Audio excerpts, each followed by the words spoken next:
지난 몇 주 동안 제가 기도를 주제로 말씀을 나누고 있죠.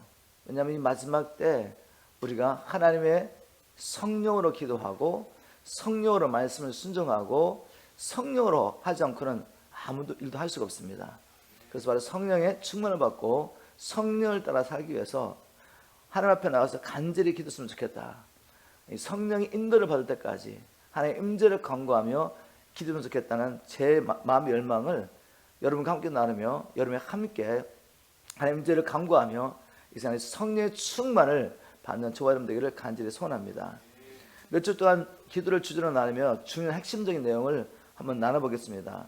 하나님을 구하는 기도라는 제목을 통해서 우리가 나눴던 것은 뭔가 하면 이 기도라는 것은 하나님과의 교제죠. 무언가를 받기 위해서 하나님 앞에 나가는 것이 아니라 하나님을 만나서 하나님과 교제하는 것입니다. 그래서 우리가 가장 중요한 것은 하나님의 이름을 부르는 것이죠. 누군가를 만나려면 이름을 불러야 되죠. 어떻게 이 이름을 불러야 되냐면 갓난 어린아이가 배가 고플 때 어떻게 합니까? 밤이든 낮이든 배가 고프면 엄마의 젖을 달라고 어떻게 하죠? 간절히 울부짖죠. 그렇게 절박한 심령으로 울부짖어야지 우리 하나님 만날 수 있다라는 내용을 나눴습니다.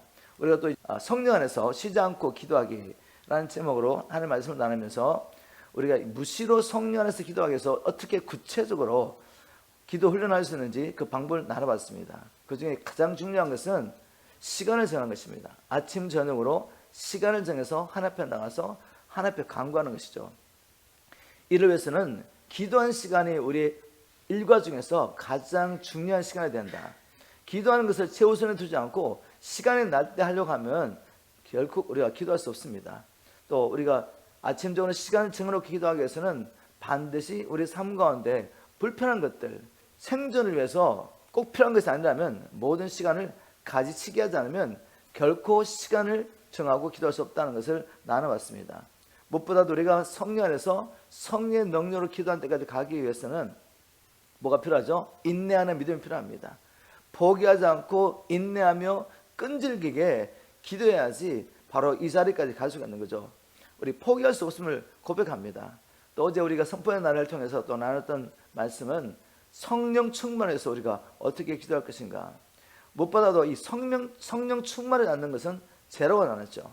왜냐하면 하나님이 성령의 충만을 받으라고 명령하셨기 때문에 이 명령에 불순종하게 되면 우리가 죄를 짓게 됩니다. 성령 충만하지 않으면 죄를 이길 수 없고 또 성령 충만하지 않으면 우리에게 주신 원천에 다니며 천하 만민에게 복음을 전파라는 이 사명에 순종할 수 있기 때문에 결국 죄를 짓게 된다는 말씀을 나눴습니다. 우리 성령 충만해서 기도할 때 핵심은 성령의 능력과 은사를 받는 것이 아니라 뭐라고 말씀드렸습니까? 우리의 마음과 몸이 온전히 성령의 지배를 받는 삶, 성령에 매여 사는 삶이라고 나눴습니다. 성령께서 오셔서 우리 온전히 주장할 때 그 증거는 어떤 능력과 표적이 나타나기 이전에 무엇입니까? 우리 마음 안에 하나님의 통치하심으로 성령 안에서 의와 평강과 기쁨이 있는 것입니다. 그리고 난 다음에 우리가 가는 곳마다 충만하신 하나님의 성령께서 우리 통해 흘러가심으로 그때 성령의 은사를 따라서 표적과 기적이 나타날 수 있습니다. 그리고 하나님의 말씀을 담대히 선포하게 도와주시죠. 그러나 중요한 것은 바로 하나님께서 오셔서 우리를 통치할 때 하나님 나라가 우리 안에 임하기 때문에 모든 염려, 근심, 걱정, 두려움 이 모든 것을 떠나가고 성령 안에서 하나님과 바른 관계 또 이웃과 바른 관계를 맺으며 평강과 기쁨이 넘친다. 이걸 나눠봤습니다. 오늘은 연이어서 성경에 등장하는 믿음의 선진들의 삶을 통해서 기도의 원리를 함께 한번 찾아보도록 하겠습니다. 이렇게 성경적인 기도의 모델을 찾으면서 우리가 어떤 지식을 쌓는다는 것이 아니라 기도의 원리는 이런 것이야. 성경적인 기도는 이렇게 하는 거야 라고 지식을 쌓는 게 목적이 아니죠. 왜 우리가 이렇게 열심히 성경의 말씀을 통해서 계속해서 기도의 모델을 찾고 기도의 원리를 찾아가고 있습니까? 그것은 이것을 실천하는 것입니다. 성경이 원하는 기도를 통해 하나님을 체험하고 기도응답을 통해 하나님께 영광을 돌리는 것이죠. 그래서 우리가 무엇보다도 이 성경적인 기도를 통해 하나님의 나라가 우리의 심령 안에 임함으로 여러분의 심령 가운데 먼저 하나님이 주시는 평강과 기쁨이 넘치기를 주님으로 축복합니다. 자, 제가 여러 성경의 기도의 모델을 찾아봤는데 생각보다도 이게 한 사람 한 사람 가운데 하나님 주신 메시지가 너무 많아서 오늘 두 사람만 나누고 또 이어서 계속해서 시간 나는 대로 우리가 나누도록 하겠습니다. 먼저 야곱의 삶을 통해 배우는 기도의 원리들 먼저 한번 찾아보겠습니다. 야곱은 이 절박한 상황 가운데서 하나님의 응답을 받을 때까지 포기하지 않고 기도하는 것을 보게 됩니다. 포기하지 않고 끈질기게 기도하죠. 창세기 32장 24절부터 26절 말씀을 읽어보겠습니다. 야곱은 홀로 남았더니 어떤 사람이 날이 새도록 야곱과 씨름하다가 자기가 야곱을 이기지 못함을 보고 그가 야곱의 허벅지 관절, 즉 엉덩이뼈입니다. 허벅지 관절을 치매 야곱이 허벅지 관절이 그 사람과 씨름할 때 어긋났더라. 그가 이르되 날이 새려하니, 이제 야곱과 씨름하던 존재죠. 나중에 보면 그분이 하나님이십니다.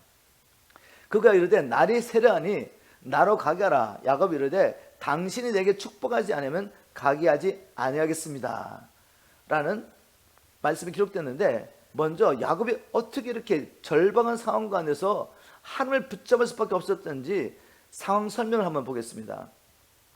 야곱은 태어나기 전부터 하나님께서 아브라함의 약속을 이어갈 자로 택함을 하셨죠. 야곱은 아브라함의 약속을 이어갈 자로 하나님이 택하셨습니다. 그런데 이 야곱은 하나님을 기다리지 못하고 자기의 깨로 형을 속이고 또 아버지까지 속이면서 이 장자의 축복을 받아냅니다. 이로 인해서 형 에서가 화가 나서 야곱을 죽이려고 하죠.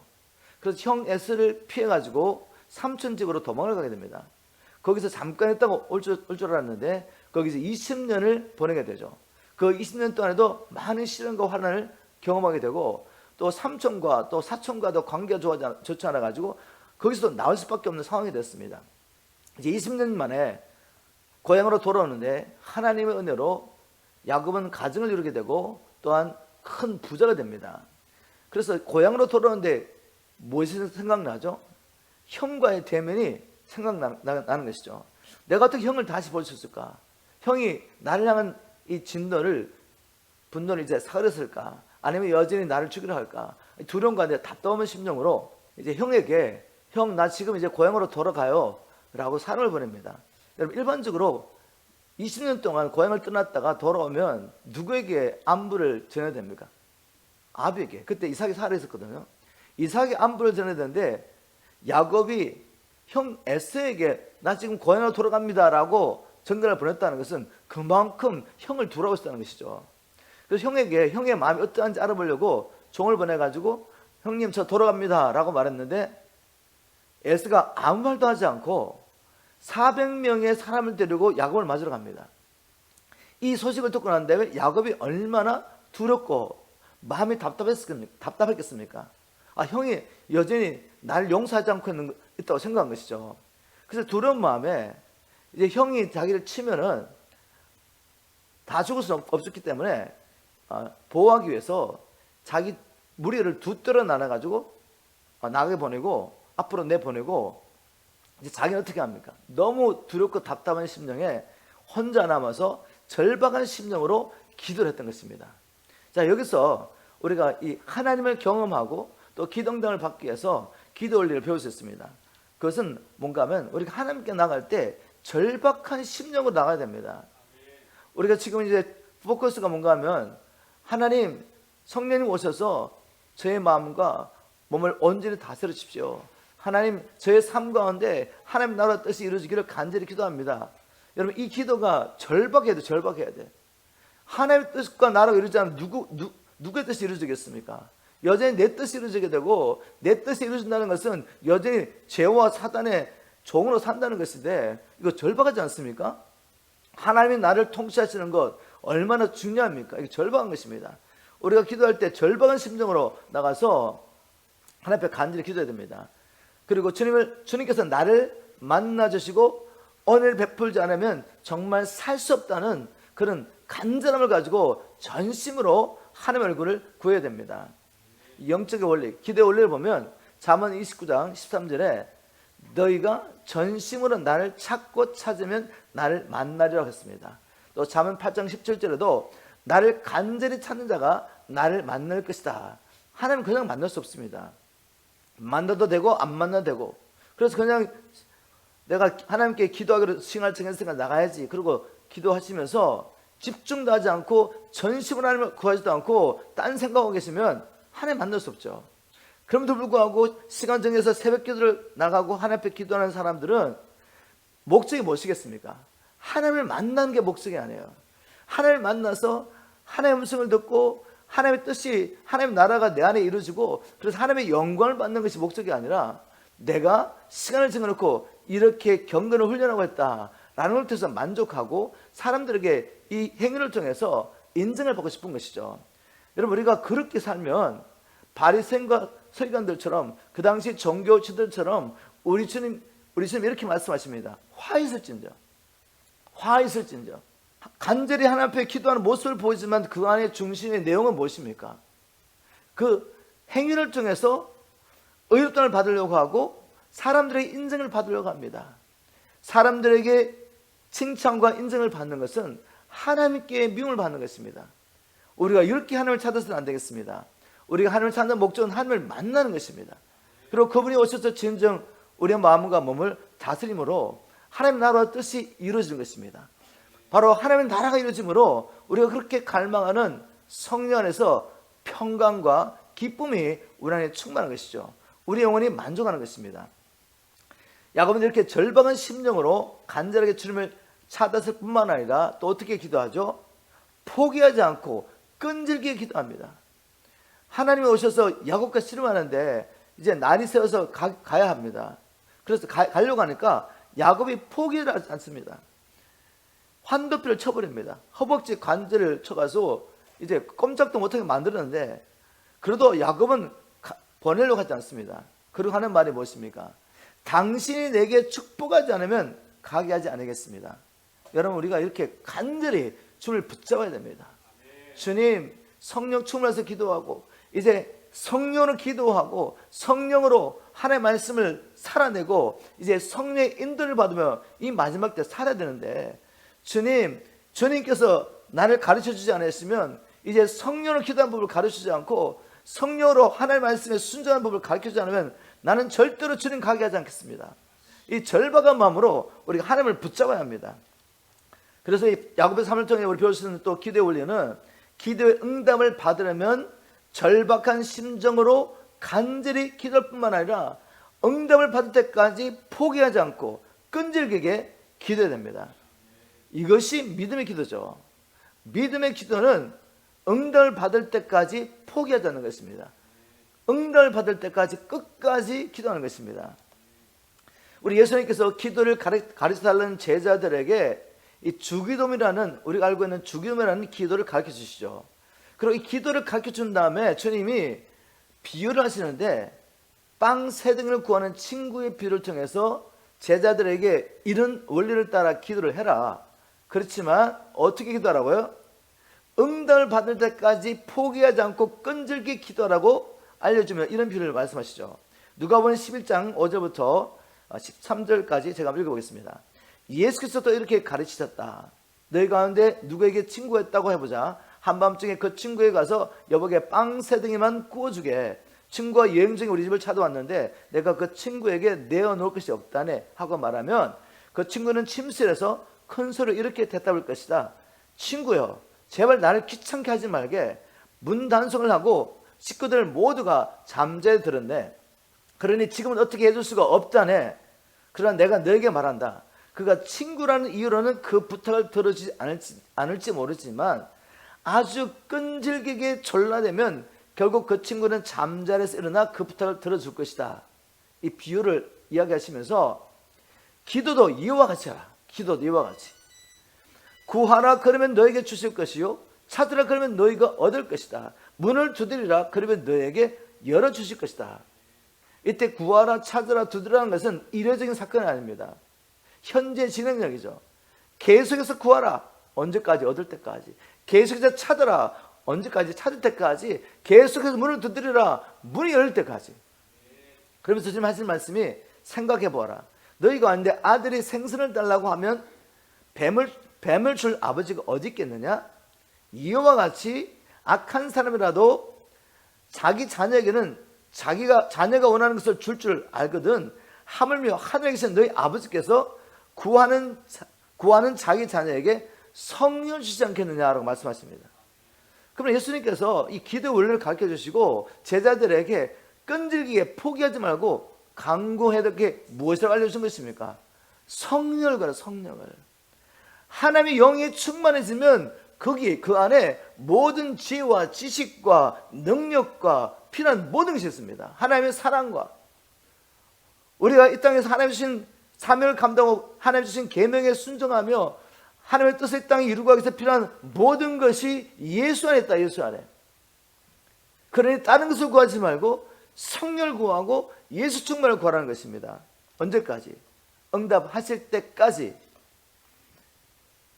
우리가 이 기도 원리를 따라 한번 이렇게 정했으면 좋겠습니다. 나는 기도할 때 절박한 심령으로 간절히 기도합니까? 나는 응답을 받을 때까지, 성령의 충만을 받을 때까지 포기하지 않고 끈질기게 기도합니까? 우리가 기도하기는 하는데, 이런 메시지 들으면 감동을 받고 기도를 시작하긴 하는데 기도하다가 잘 안 되니까 포기하시죠. 포기할 수가 없죠. 목마른 사슴이 시냇물을 찾아 헤매는 것을 포기하면 어떻게 됩니까? 죽습니다. 우리의 영혼의 갈급함을 해결하기 위해서 간절히 하나님을 구하다가 우리가 포기하면 되겠습니까? 죄를 끊지 못해서 주님 앞에 간절히 도움을 구하다가 여기 포기하면 되겠습니까? 그러면 죄의 종으로 폐잔병으로 사시겠습니까? 천국 폐잔병에 들어가는 나라입니까? 폐잔병은 천국에 들어갈 수 없습니다. 오직 이기는 자만이 가는 것이 천국이죠. 폐잔병은 둘째 사망의 해를 피할 수 없습니다. 오직 이기는 자만이 둘째 사망의 해를 피할 것이라고 주님 말씀하셨기 때문에 우리는 절박하게 간절히 성령을 구해야 됩니다. 성령이 오셔서 나를 충만히 채워주시고 내가 끊지 못하는 이 죄를 끊게 도와주시고 주님의 말씀에 순종하며 계명에 순종하며 주신 사명을 감당케 도와주십시오. 왜냐하면 마지막 날 주님 오셔서 심판을 시작할 때 하나님의 심판은 하나님의 지위에서 시작됩니다. 주의 종들을 불러서 먼저 계산하게 하고 하나님께서 그들이 수고한 것에 따라 칭찬과 영광을 주시죠. 상급을 주시죠. 그런데 무익한 종은 어떻게 합니까? 무익한 종은 있는 것까지 빼앗기게 되고 바깥 어두운 것에 쫓겨나서 이를 갈며 설피 울 것이라고 말씀하셨습니다. 주님께서 이 말씀하셨는데 주님은 말씀대로 이루실 것입니다. 우리가 이 말씀을 그냥 농담으로 여기면 안 되죠. 설마 그런 일이 있으랄까? 우리가 오직 믿음으로 구원을 받는데 하나님의 은혜를 믿음으로 구원받는데 내가 하나님의 말씀에 불순종하고 하나님의 사명을 감당하지 못했다고 바깥 어둠에 쫓겨난다고? 그런 일이 없을까? 그렇게 생각하지 마십시오. 천지는 없을지라도 하나님의 말씀은 1.1억도 변함없이 그대로 성취될 것입니다. 주님은 내 바램대로 심판하지 않습니다. 주님은 말씀대로 심판할 것입니다. 만약 우리가 이 말씀을 믿는다면 얼마나 절박합니까? 성령의 충만을 받지 않고 죄와 타협하고 산다는 것이 얼마나 무서운 일입니까? 저신 사명을 감당하지 않고 하루하루 그냥 세상 염려, 근심, 걱정에 붙잡혀가지고 세상과 타협하면서 또 육적인 쾌락과 만족을 추구하면서 산다는 것이 얼마나 무서운 일입니까? 여러분 깨어나시길 주님으로 축복합니다. 야곱은 형 에서가 자기를 해칠지도 모른다는 두려움과 답답한 마음으로 하나님을 붙잡고 하나님께 축복을 구하는데 하나님 나를 축복하지 않으면 당신을 가지 않게 하겠습니다 라고 간절히 주님께 기도하는데 주님이 뭐라고 말씀하십니까? 창세기 32장 27절에 보니까 그 사람이 거기 이르되 네 이름이 뭐냐 이렇게 묻습니다. 간절히 축복을 간구하는 야곱에게 뜬금없이 네 이름이 뭐냐 이렇게 묻습니다. 아무 관계가 없는 것 같은데 관계있습니다. 왜 하나님이 이 시점에서 야곱에게 너의 이름이 무엇이냐고 물어보고 야곱의 입을 통해 저는 야곱입니다 라고 고백하게 하셨을까? 여러분 야곱의 이름이 뭐죠? 야곱의 이름의 의미가 무엇입니까? 발꿈치를 잡은 자, 발꿈치를 잡은 자, 속이는 자였습니다. 야곱은 평생을 이 이름대로 산 거죠. 태어날 때부터 형의 발꿈치를 잡고 났습니다. 인간적으로 그는 형을 이기기 위해서 그의 삶 가운데 어떻게 했습니까? 하나님께서 이미 약속하셨는데 불구하고 하나님을 기다릴 수 없습니다. 그래서 자기 방법대로 형을 속이고 아버지를 속여서 그 이름대로 산 것입니다. 그러니 관계가 어떻게 되겠습니까? 다 깨어집니다. 그리고 삼촌 집에 가서 어떻게 삽니까? 여전히 자기가 주인되고 자기 께로 삽니다. 그래서 삼촌과도 관계가 안 좋죠. 사촌과도 관계가 좋지 않습니다. 야곱은 자기 힘대로 살면서 그의 삶 가운데 자기 께로 남의 것을 속이고 뺏는 이 삶을 통해서 시련과 환난을 겪게 됩니다. 그래서 지금도 야곱이 이렇게 하나님을 붙잡고 부르짖는 이유가 뭔가 하면 자기가 행한 것 때문에 형에게 받을 이 보복을 두려며 하나님을 붙잡고 있는 것이죠. 그래서 주님께서 말씀하십니다. 너 이렇게 살면 안 된다. 나는 너를 택하여서 열방을 축복할 자로 너를 택했는데 야곱으로 살면 안 된다는 것이죠. 그래서 이름을 바꿉니다. 이스라엘로. 야곱을 이스라엘로 바꿉니다. 자, 이스라엘의 이름의 의미가 무엇입니까? 우리가 일반적으로 하나님과 겨루어 이긴 자라고 이렇게 알고 있죠. 네, 이렇게 해석할 수 있습니다.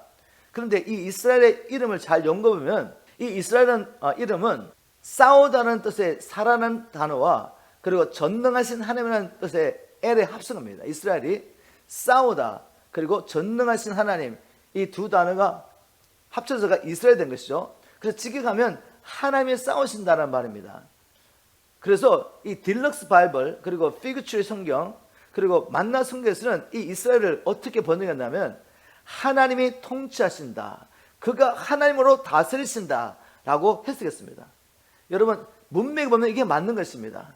야곱이 이 시점에서 하나님께 간절히 기도하며 축복을 구했을 때 하나님이 이름을 야곱에서 이스라엘로 바꾸셨는데 즉 자기 뜻대로 자기가 주인 되어서 자기 께로 남을 속이면서까지 자기가 원하는 것을 취했던 이 야곱의 삶 여기서 끝내고 이제 이스라엘대로 가신 것이죠. 너는 나의 총체를 받는 이스라엘이 되어라. 그래야지 내가 너를 향한 나의 계획을 이룰 수 있다. 나는 너를 통해 열방을 축복하기를 원한다. 네가 가는 것마다 무너진 것이 회복되고 죽어가는 것이 살아나기를 원하는데 야곱은 반대로 산 거죠. 반대로. 왜? 자기가 주인대로 살았기 때문에. 하나님이 택하신 자요 하나님의 비전이 있는 자인데 그 하나님의 뜻을 자기 욕심을 따라 자기 방법으로 이루려고 하니까 가는 것마다 하나님 나라에 이루는 것이 아니라 오히려 다 무너지는 것입니다. 여러분 가장 큰 축복이 무엇이겠습니까? 이제는 자기를 부인하고 주님의 십자가를 지고 주님을 따라가는 것입니다. 내가 죽고 예수가 사는 것입니다. 내 뜻이 아니라 하나님의 뜻이 나의 10년 가운데 나의 삶 가운데 이루어진 것이 가장 큰 축복입니다. 우리가 강구하는 것이 무엇입니까? 우리가 전도서를 통해 알아왔지만 솔로몬이 무엇을 추구했습니까? 마음의 기쁨과 만족, 행복을 추구했지 않습니까? 그 갈급한 영혼을 만족하기 위해서 그는 무엇을 했습니까? 왕이 가지고 있는 권세와 능력으로 할 수 있는 모든 걸 행했습니다. 큰 비즈니스도 해보고 그 다음에 또 많은 여자를 가져보기도 하고 또 그가 하나님께서 주신 은사를 따라 지식과 지혜를 가지고 많은 책도 써보고 그렇지만 해 아래서 하나님 없이 그가 인간적인 방법으로 자기의 영혼을 만족하게 하셨을 때 만족을 얻었습니까? 아니죠. 헛되었더니 모든 것이 헛되도다. 그리고 내린 결론은 무엇입니까? 하나님을 경외하고 그를 섬기는 것이 인간의 본분을 깨달았습니다. 여러분 우리 삶 가운데 하나님의 뜻이 이루는 것이 가장 큰 축복이고 행복이고 생명입니다. 그래서 신명기 10장 12절에 보면 하나님께서 모세를 통해 이렇게 말씀하시죠. 여호와 하나님께서 너에게 요구하는 것이 도대체 무엇이냐? 마음과 뜻과 정성을 다하여 하나님만 사랑하고 하나님의 말씀에 순종하는 거 아니냐? 왜 하나님께서 이렇게 하나님만 사랑하고 하나님께 순종하라고 하셨습니까? 너의 행복과 생명을 위하여 이렇게 말씀하십니다. 여러분 가장 큰 축복은 이제는 내가 주인된 삶을 내려놓고 끝내고 하나님의 주인되게 하시는 것입니다. 하나님 오셔서 우리의 마음과 심령과 우리의 몸과 우리의 모든 삶을 통치하도록 하나님을 환영하고 그것을 구하는 것이 가장 큰 축복인지 믿으시기 바랍니다. 기도의 원리, 기도의 목적, 왜 우리가 기도합니까? 하나님을 만나는 것입니다. 주님께서 내 삶의 모든 영역을 통치하시도록 나의 모든 삶을 내어드리는 것이 우리가 기도하는 목적이죠. 나의 삶을 통해서 오직 하나님의 주님의 나라와 뜻이 이루어지도록 내 뜻을 버리는 것, 이것이 바로 우리가 기도한 이유입니다. 이것이 또한 우리 주님께서 가르쳐 주신 기도, 아버지의 나라와 뜻이 이루어져 기도하라는 바로 기도의 핵심이죠. 그리고 우리가 성령의 충만을 구하는 이유도 성령님 오셔서 우리를 온전히 통치하십시오. 이제는 성령에 매어 살게 도와주십시오. 우리가 육신에 붙잡혔고 예전엔 세상의 길을 갔지만 이제는 성령에 매어 살게 도와주십시오. 성령이 나를 완전히 살아주시고 나를 인도해 주십시오. 이것이 우리가 바로 기도하는 목적입니다. 이제 이 야곱의 삶 가운데 하나님의 통치가 이루어지면서 놀라운 변화가 일어나죠. 야곱의 10년 가운데 하나님의 통치가 이루어졌습니다. 하나님의 통치의 특징은 무엇입니까? 평강과 기쁨이죠. 하나님 앞에 나아가기 전에, 야곱이 이스라엘 되기 전에 야곱의 마음에 무엇이 가득했습니까? 두려움. 형을 만나기 전에 두려움이 있었죠. 형이 아직도 분을 풀지 않았다면 내가 형에게 죽을 수도 있다는 거죠. 그 두려움이 가득했었는데 염려, 근심, 걱정이 가득했죠. 이제 하나님이 오셔서 야곱이 이스라엘 되고 난 다음에 그 안에 기쁨과 평강이 충만해집니다. 자, 이런 상태에서 이제 형을 만납니다. 형을 만났더니 어떤 일이 났습니까? 창세기 33장 4절을 보니까 에스가 달려와서 그를 맞아서 안고 목을 어긋맞기고 그와 입맞추고 피차우니라. 원수지간했던 형제가 이제 화목하게 됩니다. 에서의 마음도 어떻게든지 다 녹아버리고 동생에 대한 그 분노와 억울함 그것이 다 없어지고 그냥 동생을 안고 울며 입맞춘 거죠. 하나님께서 화목하게 하신 것입니다. 그리고 야곱의 마음에 하나님 나라가 임하자 야곱이 형을 바라보는 시각이 바뀝니다. 33장 10절을 보니까 내가 형님 얼굴을 배운 적 하나님의 얼굴을 본 것 같사오며 형님도 나를 기뻐하심이니라. 예전에 형 보면 두렵지 않습니까? 근데 형을 바라보는데 주님을 바라보는 것 같이 기쁜 것입니다. 여러분 얼마나 놀라운 변화입니까? 하나님께서 오셔서 우리의 마음을 통치할 때 내가 내 인생의 주인됨을 내려놓고 주님이 오셔서 나를 다스려 주도록 내 마음과 내 몸을 온전히 내어드릴 때 하나님 나라에 임할 때 바로 이런 일이 일어나는 것입니다. 로마서 14장 17절에 보니까 하나님 나라는 먹고 마시는 것이 아니라 오직 성령 안에서 의와 평강과 희락, 기쁨이라 라고 말합니다. 우리가 이 야곱의 삶을 통해 배울 수 있는 기도의 원리는 무엇입니까? 내가 하나님께 순종하면 하나님을 기쁘시게 하면 하나님은 나의 원수라도 화목하게 하신다. 얼마나 놀라운 논리입니까? 내가 기도를 통해 성령의 통치를 받으면 하나님께서는 내 원수라도 나와 화목하게 하신다는 거죠. 잠언 16장 7절을 보니까 사람의 행위가 여호와를 기쁘시게 하면 그 사람의 원수라도 그로 더불어 화목하게 하시느니라. 여러분 이걸 붙여보세요. 왜 우리가 하나님 앞에 나와서 기도할 때 다른 어떤 기도 제목보다도 하나님의 나라와 뜻이 내 안에 이루어지도록 주님 오셔서 나를 온전히 주장하시도록 기도되는지 바로 여기에 원리가 있습니다. 우리가 한번 적용해 보도록 하겠습니다. 내가 주위의 사람들과 화목하지 못하는 근본 원인이 야곱처럼 내가 내 인생의 주인이 되어 사는 것에 있지 않는지 한번 여러분 자신을 점검해 보십시오. 내 삶 가운데 분쟁이 있습니다. 다툼이 있습니다. 그런데 우리는 늘 저쪽 편에서 뭐가 문제가 있다고 생각하죠. 그런데 하나님 말씀이 이렇게 말합니다. 우리가 주위의 사람들과 화목하지 못하는 이유는 내가 하나님과 아직도 화목하지 못하기 때문에. 물론 우리가 예수의 피를 힘입어 화목했다고 생각하죠. 그런데 여전히 내가 주인되어 살면 내가 세상을 사랑하면 어떻게 됩니까? 세상을 사랑하는 자는 하나님과 원수가 된다고 말했지 않습니까? 내가 여전히 세상의 것들을 육신을 사랑하며 이렇게 살고 있는데 겉으로는 예수 믿는다고 말하면서 하나님 나라가 내게 이루어지지 않아요. 그래서 지금 관계가 깨어지고 무너져 있는데 다른 사람의 문제가 있다고 생각하는 거죠. 하나님 말씀하십니다. 네가 만일 하나님께서 오셔서 통치하도록 온전히 내어드리면 그래서 나를 기쁘게 하면 나는 네 원수와도 네가 화목할 수 있도록 도와준다라고 말씀하십니다. 여러분 기도의 목적은 하나님을 만난 것이며 내가 주인 되어 살던 삶을 내려놓고 하나님이 나의 삶의 왕으로 다스리는 것입니다. 주님께서 가르쳐 주신 기도처럼 하나님 나라와 뜻이 이루어지도록 기도하는 것이 우리가 기도하는 목적이죠. 자, 이제까지 야곱의 삶을 통해서 하나님의 임재를 경험하는 기도의 원리를 나눠봤습니다. 이제 두 번째 사람 다니엘의 삶을 통해 기도의 원리를 배워보도록 하겠습니다. 다니엘의 삶을 보니까 정말 많은 기도의 원리가 있는데 오늘 이 시간에 제가 몇 가지만 나누겠습니다. 그리고 수요일 날 계속 이어서 다니엘 삶과 또 다른 성경의 성도들의 삶을 통해서 하나님께서 우리에게 보여주신 기도의 원리들을 한번 바벨론 왕하고 이 메대 바사 제국이 서지고 난 후에 다니엘의 어떤 사건, 어떤 일이 일어납니다. 어떤 일이 일어나는지 한번 사건의 배경을 살펴보도록 하겠습니다. 다니엘은 메대 바사 제국의 왕이었던 이 다리오 왕의 총애를 받던 인물이었습니다. 그래서 다리오는 다니엘에게 나라 전체를 맡길 그런 계획을 가지고 이 계획을 추진하려고 합니다. 이 사실을 알고 다른 총리들과 지방 장관들이 이 다니엘을 시기해 가지고 자기들이 온갖 방법을 동원해 가지고 다니엘의 허물과 죄를 찾아서 이 왕에게 고발하려고 했지만 그 일이 가능했습니까? 다니엘이 얼마나 깨끗하게 살았는지 도무지 험을 잡을 수가 없어요. 나를 다스리는 이 일에는 험을 잡을 수가 없습니다. 그래서 그들이 다니엘을 제거하기 위해서 궁리해낸 게 뭔가 하면 다니엘서 6장 5절에 보면 이렇게 기록하겠습니다. 그러자 그들은 서로에게 이렇게 말했다. 다니엘을 걸고 넘어지려면 다른 일들을 가지고는 도무지 안 된다.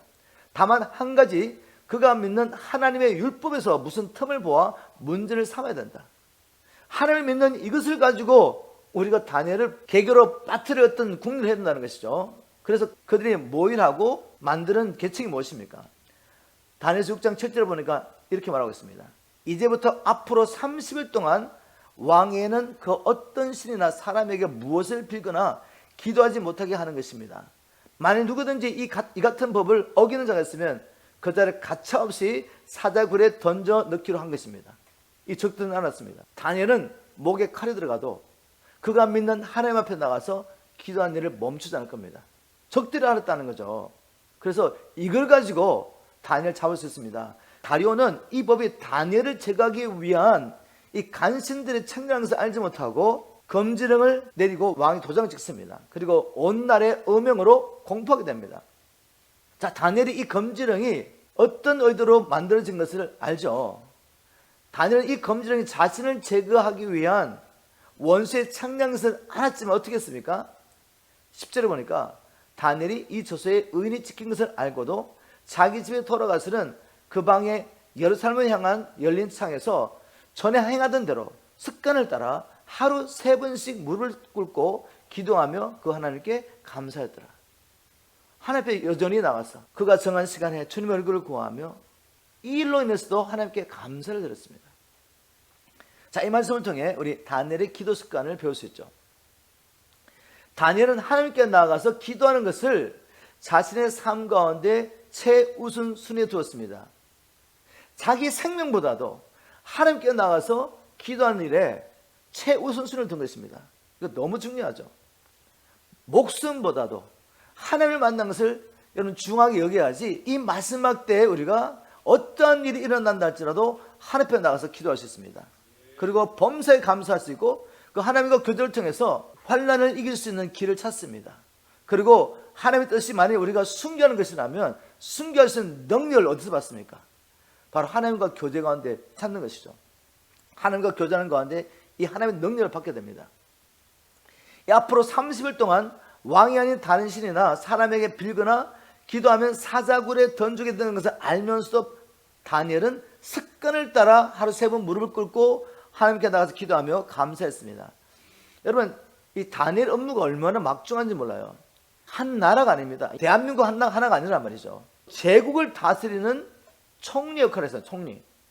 그 당시에 3명의 총리가 이 제국을 다 다스리고 있었는데 다리오 왕은 다니엘이 지혜롭게 이 모든 제국의 재반 업무를 맡아서 처량을 보면서 다니엘에게 이 제국을 다 맡기려고 했습니다. 그러니 총리 다니엘이 얼마나 바빴겠습니까? 여러분, 그 바쁜 업무 가운데서 다니엘 우선순위는 뭐였죠? 하나님께 나가서 하루 3번 기도하는 것이었습니다. 심지어 생명까지 내려놓고 이 기도를 했던 것이죠. 다니엘의 당대에 다니엘을 따라간 사람이 없었습니다. 그는 하나님의 주신 지혜와 지식과 특별히 환상이나 꿈을 해석하는 능력을 가지고 있었습니다. 그래서 다니엘은 바벨론 제국 때부터 성전을 썼는데 이제 바벨론 제국이 무너지고 메대 바사 제국이 시작된데도 불구하고 다니엘은 여전히 정치계에서 총리로서 영향을 미치면서 그 나라를 다스리겠습니다. 여러분, 이런 일이 가능합니까? 지금 같은 나라에서 정권 바뀌면 사람 총리 다 바뀌는데 지금 제국이 바뀐 것입니다. 그럼에도 불구하고 다니엘은 계속해서 새로운 제국의 총리로서 그 나라를 다스리고 있습니다. 어떻게 이런 일이 가능합니까? 어떻게 다니엘은 이 지혜와 지식으로, 이 능력으로 이 일을 감당하고 있냐 이거죠. 그의 지혜와 지식의 원천은 바로 하나님과의 교제에 있었습니다. 친밀한 교제에 있었기 때문에 나일보다 먼저 일을 해야죠.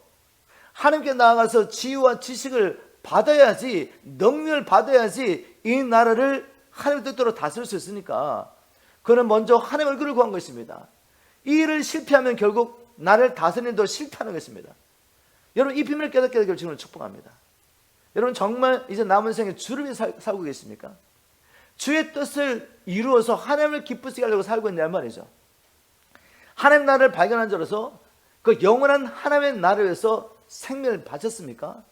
그렇다면 우리가 이것을 믿는다면 우리에게 가장 중요한 것은 주를 위해서 어떤 일을 하는 것이 아닙니다.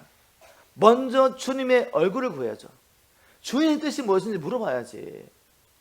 주인의 뜻도 모르고 열심히 하면 오히려 그 했던 일을 다 무너뜨려야 됩니다. 그래서 주인의 일에 방해가 되고 손해를 끼치게 되죠. 우리가 주님의 뜻을 이루는 것이 종된 자의 사명으로 생각하신다면 우리는 날마다 주님의 얼굴을 구하는 것, 그저 기도하는 것이 아니라 주님을 만나서 주님의 뜻을 아는 것이 우리의 삶의 최우선 순위여야 됩니다.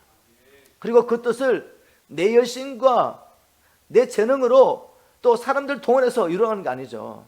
하나님 주신 지혜와 하나님 주신 지식과 하나님의 능력으로 이루어가야 되기 때문에 무엇보다도 성령님 온전히 저를 주장하여 주십시오. 성령으로 살게 도와주십시오. 무슨 일을 하든지 성령할 수 있도록 할 수 해달라고 기도해야 되는 것입니다. 이게 바로 다니엘의 삶이었습니다. 그리고 다니엘은 이렇게 기도를 위해서 생명을 내어놨고 시간을 정하고 하나님 앞에 나가서 기도하는 일을 위해서 생명을 내어놨을 뿐만 아니라 그는 하루 3번 기도하는 시간을 정했다는 것, 이거 참 중요합니다. 시간을 정하는 것, 그냥 기도하는 것이 아니라 우선순위를 두고 하루 3번 시간을 정하고 하나님 앞에 기도를 한 것입니다. 다니엘 3통에 보여주신 하나님의 기도 원리는 뭔가 하면 하나님과 친밀한 교제를 나누기 위해서 하루 일과 중에 기도한 일에 가장 최우선 순위를 두며 또 뭐죠? 하루 3번 시간을 정해놓고 기도하는 것입니다. 이렇게 하나님을 사랑하고 하나님을 경외함으로 기도한 일에 헌신할 때 어떤 일이 납니까? 10편 25편 14절에 보니까 주께서는 주를 경외하는 자에게 친밀감을 가지시며 그에게 자신의 속뜻을 알려주시고 자신의 언약의 비밀을 보여주실 것입니다. 하나님을 만나고 하나님의 얼굴을 구원한 일을 최우선순위에 드는 그를 하나님 사랑하시고 하나님의 속마음을 알려주신다는 거죠. 하나님의 언약의 비밀을 보여주십니다. 여러분, 우리가 하나님의 얼굴을 구하는 것을 최우선순위에 두지 않으면 사실 성경을 봐도 성경이 열리지 않습니다.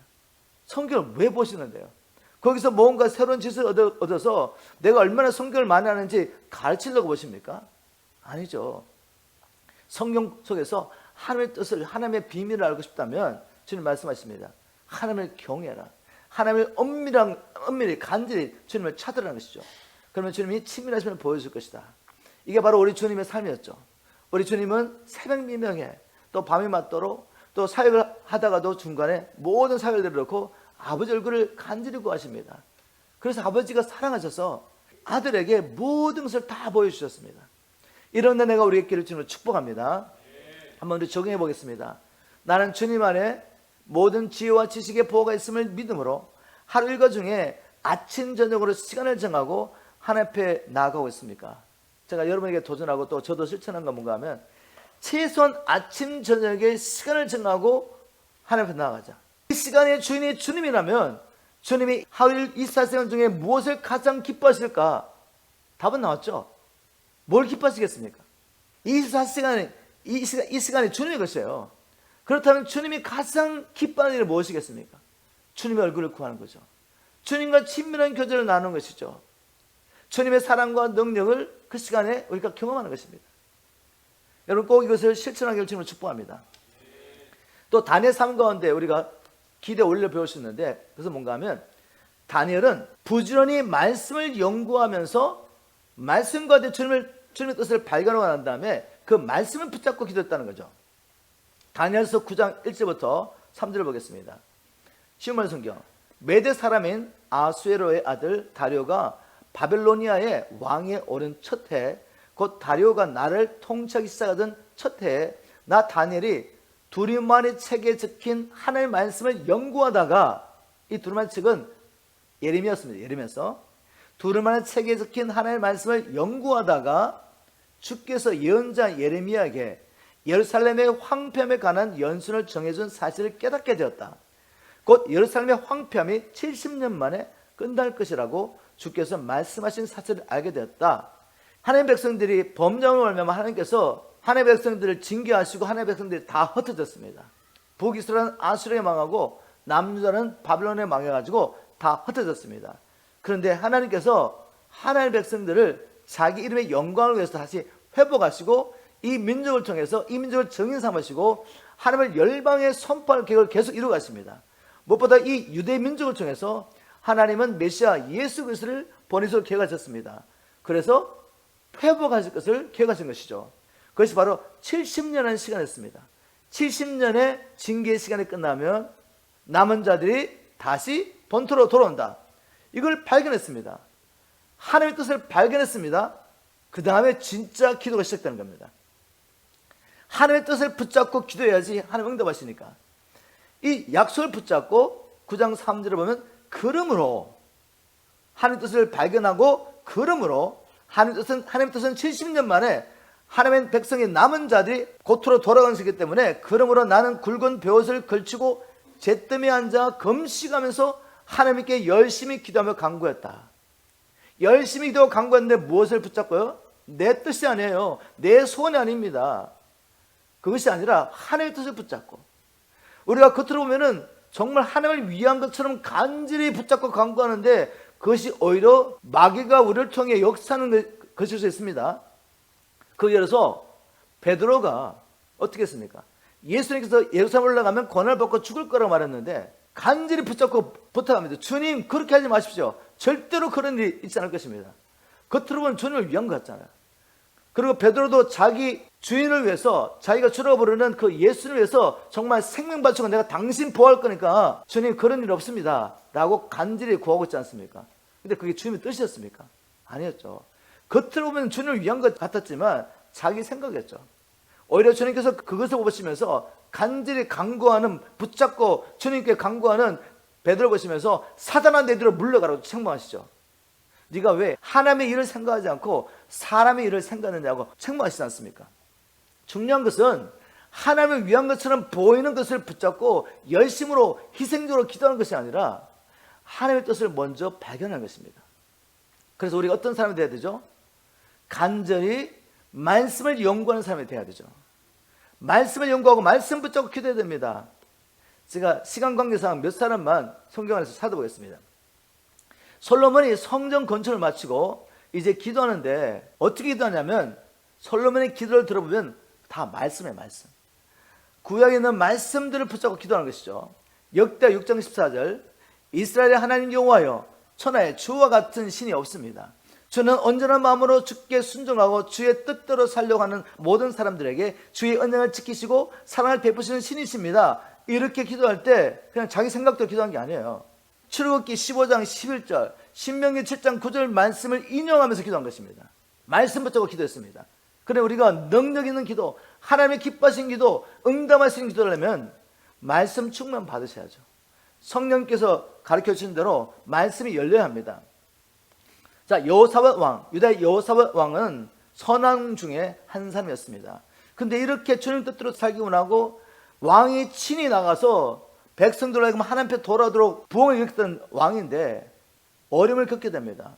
이런 선한 일 이후에 암몬과 모압과 세상 사람들이 연합군을 이뤄가지고 유다를 침공하는 국가적인 위기를 맞이하게 된 것입니다. 이때 여호사밧 왕은 원병을 요청하지 않습니다. 나라의 국가를 다 틀어가지고 보통 이럴 때가 되면 이웃 나라에 원병을 요청하죠. 근데 그는 그렇게 한 것이 아니라 모든 백성을 불러서 금식하며 기도하며 하나님의 얼굴을 구합니다. 이게 그냥 쉽게 되어지는 일입니까? 보통 여러분 이게 쉽게 되지 않습니다. 여호사밧 왕은 평소에 하나님의 말씀에 순종하며 하나님의 말씀을 붙잡고 기도하고 하나님과 교제하는 사람이었죠. 그러니 이 국가적인 위기가 임했을 때 금식하며 하나님 얼굴을 구합니다. 그리고 이렇게 기도합니다. 20장 6절에 보니까 역대하 20장 6절 이렇게 기도하였다. 우리 조상의 하나님 여호와여, 주는 하늘에서 세상 모든 나라를 다스리시는 하나님이 아니십니까? 신명기 4장 39절 주에게는 힘과 능력이 있으므로 아무도 주를 당해낼 수가 없습니다. 우리 하나님이시여, 주는 이스라엘 백성 앞에서 이 땅의 원주민을 쫓아내시고 주의 친구인 아브라함의 후손들에게 이 땅을 영원히 주시지 않았습니까? 창세기 여호수아에 있는 말씀이죠. 여호와여, 지금 암몬 사람과 모압 사람과 에돔 사람들이 우리를 공격해 오고 있습니다. 옛날 우리 조상들이 이집트에서 나올 때 주께서 그들의 땅에 들어가는 것을 허락해 주시지 않았습니다. 여러분, 이스라엘 백성이 나올 때 이런 사건이 있었죠. 또 신명기에도 이런 말씀이 기록되어 있습니다. 2장 4절 5절에 이 말씀을 기억하고 기도합니다. 그래서 우리 조상들은 그들의 땅을 돌아가면서도 그들을 치지 않았는데 이제 주님 보십시오. 이제 저들이 우리에게 하는 짓을 보십시오. 저들은 주께서 우리에게 주신 땅에서 우리를 쫓아내려고 합니다. 저는 우리가 이 땅에 살고 있는 것 합법적입니다. 주님이 주신 것입니다. 주님께서 저들에게 주신 땅 우리가 손대지 않았습니다. 하나님의 말씀, 역사적인 긍휼을 통해서 하나님께 간구하는 것입니다. 여러분, 말씀 붙잡고 기도하면 하나님이 응답하실 수밖에 없습니다. 그리고 그런 기도를 너무 기뻐하십니다. 여러분, 그 후에 어떤 일이 난가 아시죠? 주님 말씀하십니다. 이 싸움엔 너희들 싸울 것이 없다. 그냥 대를 이루고 나가기만 해. 나가기만 하면 내가 싸울 것이다. 그래서 여호사밧 왕과 유다 백성들이 주님의 말씀을 믿고 감사하며 찬양팀 앞에 내서가지고 하나님을 찬양하며 나갑니다. 그럴 때 하나님께서 천사 한 사람을 보내가지고 연합군들을 서로 싸우게 만드는 거죠. 싸우게 만들어서 그들이 적진에 도착했을 때는 전쟁을 다 끝내고 승리한 군대가 하나님이 있습니다. 노획물을 포획하는 것이죠. 전쟁에 승리한 대가로서. 그런데 하나님이 다 싸워주시고 자기들은 나흘 동안에 그 노획물을 포획했습니다. 엄청난 성령을 주셨죠. 기도응답으로. 자, 우리가 잘 알고 있는 생애 5만 번 이상 기도응답을 받았던 조지 밀러라는 사람이 있습니다. 이 사람의 기도의 삶을 보면 그는 기도하기 전에 1시간에서 1시간 반 이상을 말씀을 연구합니다. 말씀을 연구하며 기도하면서 뭘 하냐면 주님, 나에게 이런 문제가 있는데 이 문제에 대한 답을 말씀과 찾습니다. 그러고 난 다음에는 말씀 붙잡고 주님 이렇게 말씀하셨사오니 이루어집시오라고 하나님 앞에 간절히 기도했더니 그는 그 생에 기적적인 기도를 5만 번 이상 받게 된 것이죠. 여러분, 이런 믿음의 사람들의 기도의 삶, 그리고 믿음의 사람들의 삶을 통해서 우리가 배울 수 있는 기도 훈련이 이것입니다. 하나님은 오직 주님의 뜻대로 하는 기도에 응답하신다. 그렇기 때문에 우리는 어떻게 해야 됩니까? 부지런히 하나님의 말씀을 연구하고 그 말씀 가운데 주님의 뜻을 찾아내는 것입니다. 적용하고 말씀을 맺도록 하겠습니다. 나는 하나님의 뜻을 알기 위해서 습관을 따라 성경 말씀을 읽고 연구하고 있습니까? 그러므로 기도의 응답을 경험하고 있습니까? 하나님의 임재를 경험하며 기도 응답을 경험하고 있습니까? 여러분, 이런 일이 없으면 기도 지속할 수 없습니다. 우리가 기도의 응답을 경험한다는 것 중에 가장 첫 번째가 뭔가 하면 우리가 뭘 구하죠? 성령 오셔서 다스려 주십시오. 하나님 나라가 내 마음 안에 이루어달라고 기도하는데 그 결과로서 응답을 받으면 어떻게 됩니까? 기도만 하면 평강이 있습니다. 기쁨이 있습니다. 그래서 기도의 자리를 찾을 수밖에 없어요. 하루 3번 기도하는데 막 죽을 힘을 다해서 그렇게 맨날 기도해가지고 어떻게 우리가 기도하겠습니까? 그 기도 가운데, 예배 가운데 하나님 오셔서 우리를 다스릴 때 임하는 기쁨과 평강이기 때문에, 그리고 하나님께서 우리를 도와주시는 삶 가운데 우리가 구하는 것을 이루어진 것을 경험하기 때문에 기도할 수 있는 것입니다. 그런데 여기까지 가기 위해서 우리가 처음에는 의지를 가지고 싸워야 합니다. 포기하지 않고 여러분 간절히 기도하기 주님으로 축복합니다. 우리 사도들은 비밀을 알았습니다. 예수 그리스도 안에 있는 우리 모두에게 하나님은 하늘의 신령한 모든 축복을 이미 주셨다. 베드로는 또 이렇게 말했습니다. 그리스도께서는 신적인 능력으로 생명과 경륜을 가는 모든 것을 우리에게 주셨다. 우리는 하나님께서 우리를 불러주신 이 삶을 살 수 있도록 필요한 모든 것을 이미 그리스도에서 받은 자입니다. 이걸 받아 누려야 되지 않겠습니까? 어떻게 받아 누릴 수 있습니까? 믿음의 선진들은 그 통로를 알았습니다. 하나님이 이미 그리스도의 산에서 우리에게 주시기로 계획하신 모든 축복과 생명과 경륜과 능력, 그것은 바로 말씀과 기도를 통해 우리에게 온다는 것을 알았습니다. 하나님의 말씀과 하늘과 땅을 잇는 이 믿음의 기도를 통해서 하나님이 예비하신 모든 것이 우리에게 주어진다고 알았기 때문에 쉬지 않고 주님 앞에 간구했던 것입니다. 주의 뜻을 행하는 주의 종들은 쉬지 않고 말씀과 기도를 통해 간절히 하나님의 인지를 구하며 말씀과 기도를 통해 하나님과 친밀한 교제를 추구했으며 말씀과 기도를 통해서 하나님께서 맡기신 사명을 감당할 수 있도록 지혜와 지식과 능력을 실제로 공급받았던 것입니다. 이 마지막 때 주님께서 우리에게 맡기신 사명을 다 감당할 수 있도록 저와 여러분이 어떤 대가를 지불했더라도 성령의 충만을 받고 성령으로 기도하고 성령으로 살아내는 것을 경험하게 되기를 주님으로 축복합니다. 그래서 열방을 우리를 통해 축복이 원하시는 하나님의 뜻대로 우리가 열방을 축복하는 통로가 되고, 그러면 우리 주님께서 오실 길이 예비되고 주님이 오셨을 때 우리에게 영광과 칭찬으로 갚아주는 은혜가 저와 여러분들 있기를 주님으로 축복합니다.